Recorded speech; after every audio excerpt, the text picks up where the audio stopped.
Hey, what is going on? Welcome back to my channel. In this video, I am gonna show you how to transfer or export a movie from your iPhone to your laptop, PC or Mac.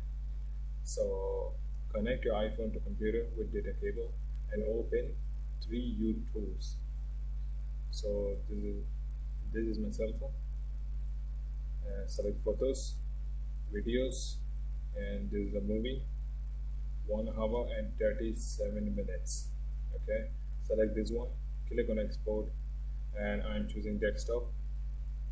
Select desktop, tap on OK, and this is asking you to create a folder or not.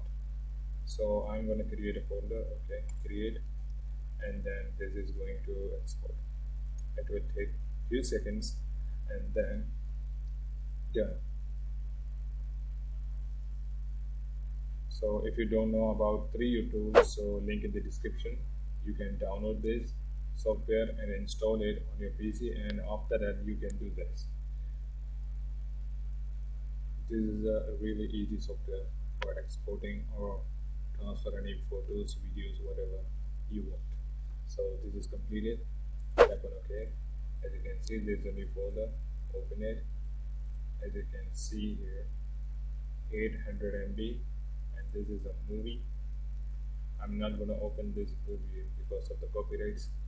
So enjoy the video. So if you're new around here, make sure to hit the subscribe button, like, share, and comment, and I will see you guys in the next video.